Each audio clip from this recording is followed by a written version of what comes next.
Hey there gang, and welcome back to another video. So, the NFL draft is far from a perfect science. Every year, without fail, we see NFL execs, who get paid handsomely to make these decisions by the way, continue to struggle when it comes down to sifting through each new class of talented draft picks. No matter how foolproof every draft analyst thinks that their mock draft is, or how strong the NFL teams feel coming out of draft day, it feels like a few years down the road, they end up kicking themselves as they endure a world of criticisms from NFL analysts who simply can't understand how a team passed on a certain player. Like the constant reminders of the 2017 NFL draft that we pretty much hear every time the Chicago Bears trot out Mitchell Trubisky on national television. And it doesn't even matter which network is broadcasting the game. Regardless of who's calling the shots, everyone seems on board when it comes to not only this decision, but the incessant reminders too. NBC, ABC, ESPN, it doesn't matter. The sentiment remains the same. How in the world did Chicago trade up for Mitch Trubisky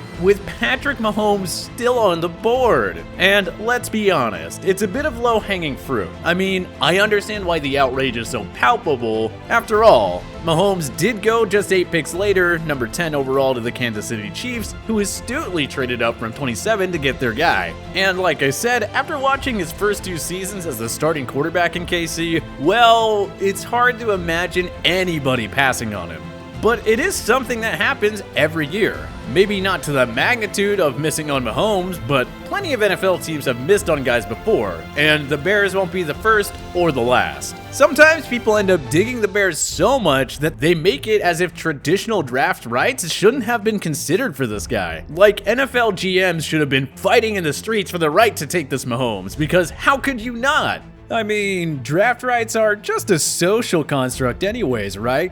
All jokes aside, Mahomes has gotten off to one of the most prolific starts in NFL history. And after riding the pine and learning the ropes from Alex Smith during his rookie season, Mahomes hit the ground running during his 2018 campaign, when he set all sorts of records en route to winning NFL MVP honors as a 22-year-old. Not to mention the fact that he basically was just one measly and woefully ill-timed mental blunder by Dee Ford away from making it to the Super Bowl that season too. If the Chiefs made it there in 2018, who knows what would have happened. That Rams team certainly did not look like they're primed to beat anyone, really. Then we would be looking at 2 Super Bowls in 2 seasons as the starter. Mahomes might have just been able to call it quits and just walk into Canton after that. Anyway, as special as the 2018 campaign was, you know, with the 5,000 plus passing yards and the 50 passing touchdowns and everything, he still found a way to take it to the next level the following season. As in 2019, Mahomes overcame a slew of regular season injuries and helped the Chiefs hit their stride at the exact right time, as they stormed their way back from the brink of missing the playoffs entirely all the way to a victory in Super Bowl 54. As it stands, Mahomes is a 2-time Pro Bowler, 1-time All-Pro with an MVP and a Super Bowl MVP under his belt,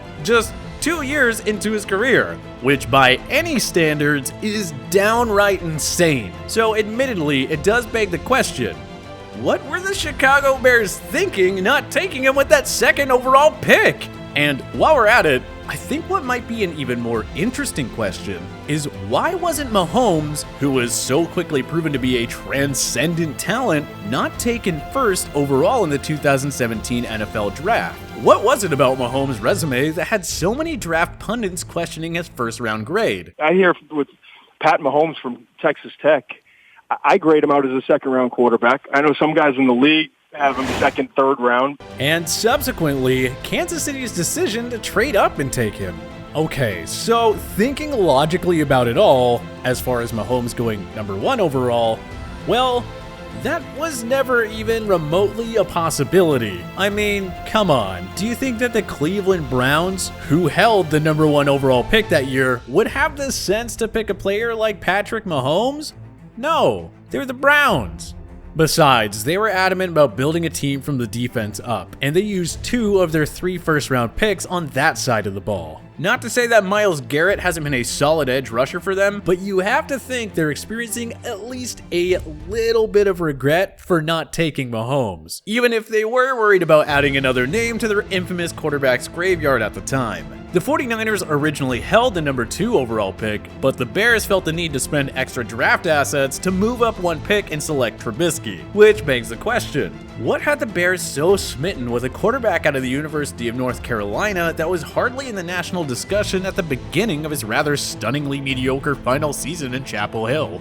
Okay, so strangely enough, the Bears fans may owe their misery to a beat-up 1997 Toyota Camry that had racked up well over 170,000 miles. Because apparently, Bears general manager Ryan Pace was so enamored with Trubisky's blue-collar go-get-him attitude after he drove that same Camry to a pre-draft meeting that he felt he simply had to have him, with the stipulation that Trubisky show up to training camp in the same old sedan. As time has passed, that famous Toyota Camry has turned out to be a little bit more of a folklore than reality, as Pace has since doubled down on his belief in the quarterback's on-the-field potential, saying maybe we can make status quo decisions and please the pundits, or make decisions that are predictable and easily accepted positions, or we can take chances and be bold and be great.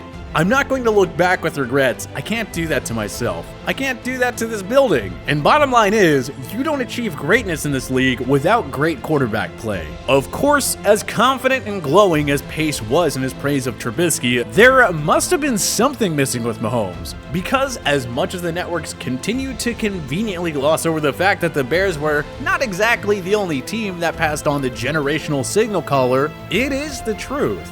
I mean, he went 10th. And if you look down at the first 10 picks of the draft that year, it's not exactly like everyone had their guy in place to the point that they wouldn't even be considering adding another quarterback. We've already rehashed the quarterback situations in Cleveland and Chicago, but let's take a look back at the other teams in question and see what they were missing in their assessment of Mahomes, because with the exception of maybe the Carolina Panthers, as they were still floating in no man's land with former NFL MVP Cam Newton, every other team that picked before the Chiefs deserved to catch some flack. We'll start with the Niners, who definitely could have used a quarterback at the time. They clearly weren't interested in Trubisky, seeing as how they were happy to let the Bears move ahead of them to take him. But that doesn't mean they weren't in desperate need of a quarterback. They entered the 2017 season with Brian Hoyer and third-round rookie CJ Beathard as the top 2 quarterbacks on their depth chart. And while they eventually traded for Patriots backup Jimmy Garoppolo at the deadline, with a bit of foresight 6 months earlier, they could have been playing with Patrick Mahomes in Super Bowl 54 rather than against him.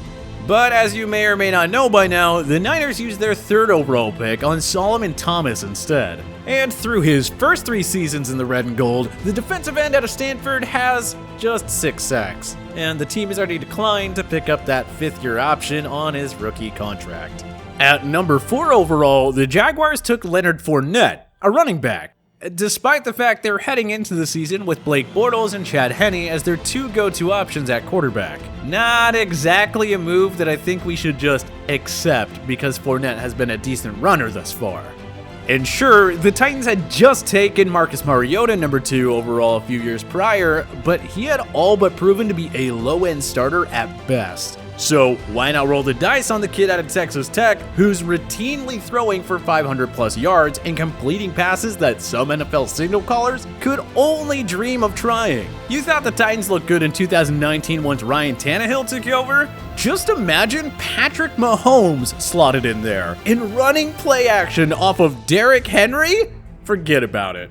At number 7 is where it starts to get really hairy though. The Chargers, who had a 35-year-old starter in Phillip Rivers, could have easily pulled off a similar move to Kansas City and brought in Mahomes to learn behind the veteran. But alas, they went with Mike Williams, the wideout from Clemson, who, in his defense, has been a decent player thus far in his career, but not exactly to the level that Mahomes has. Then the Panthers were picking number 8 that year, and keep in mind, they were just 2 seasons removed from a dominant 15-1 season, albeit one that ended with a disappointing Super Bowl appearance, but a great season nevertheless. While Christian McCaffrey hasn't directly equated wins in this murky post-Cam Newton era, it is hard to argue against a guy that has proven to be really the only other player whose statistical production is even in the same stratosphere as Mahomes. The Bengals, however, and rather unsurprisingly, might have been the most inexcusable in their passing on Mahomes. With the 9th overall pick, they took John Ross, who, apart from a few weeks during the 2019 season, has looked to be a complete bust. Not to mention what a disaster their quarterback situation has been the past few seasons. I know they still had Andy Dalton at that point, and he wasn't all that far removed from his peak, but faith was clearly dwindling within the organization. So why, oh why, did they not take a chance on a new QB instead of another combine hero? And hey, what about the Bills? They traded the exact pick that the Chiefs used to take Mahomes, opting instead to address their needs at quarterback by taking Nathan Peterman in the 5th round. Yes, that Nathan Peterman. They did get a great player in Tre'Davious White at 27, who does look to fit into the plan that they've been carefully rolling out over the last few years in Buffalo, but still, it's hard to give them a free pass as well. So, what was it about Patrick Mahomes that had all these teams so uncertain, and at times downright low on him? He had the arm, he had the athleticism, hell, he even had the professional sports pedigree, as his dad was an MLB player. Not sure if you had heard. Well, there are a few things that had some teams spooked, and obviously in hindsight, they sound ridiculous. But at the time, they were very real concerns. And a huge part of the doubt in Mahomes really had nothing to do with what he did on the field in college at all, but rather where he did it at. Texas Tech is not exactly your prototypical quarterback U, and even worse, at least in the eyes of NFL scouts, it's in the Big 12. The Big 12 has a bit of a reputation for its teams running offenses that do not translate well to the NFL level. So while their quarterbacks often put up gaudy numbers in college and often find themselves deeply entrenched in the Heisman race, they generally end up flopping once they make it to the NFL. Besides Troy Aikman, who played decades ago, the best quarterbacks to come out of Big 12 schools in recent years before Mahomes are names like Sam Bradford and RG3. Both guys had careers marred by injuries, and the brevity of their success is only rivaled by the immense failure that so many other Big 12 quarterbacks were once they made it to the NFL, even after great college careers. Colt McCoy, Vince Young, Ryan Tannehill, Bryce Petty, the list is really endless. Sage Rosenfels, Graham Harrell, look, you get the point. Although playing in the Big 12 certainly did not help Mahomes, it would be unfair to chalk up his modest draft stock to just the college football conference he played in, because as much as he showed the ability to make the big play, he also had a ton of dumb mistakes while he was at Tech. In fact, at the time, you would say he was falling into the tired cliche of trusting his big arm a little too much. Either way, it's pretty insane to think that someone like Patrick Mahomes can look so clearly better than his peers at the NFL level.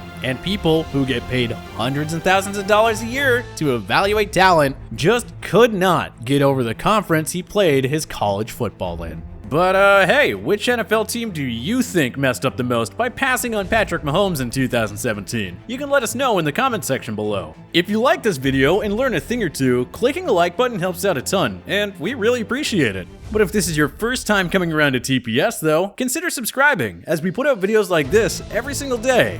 But as always, thank you so much for watching, and we'll see you guys next time.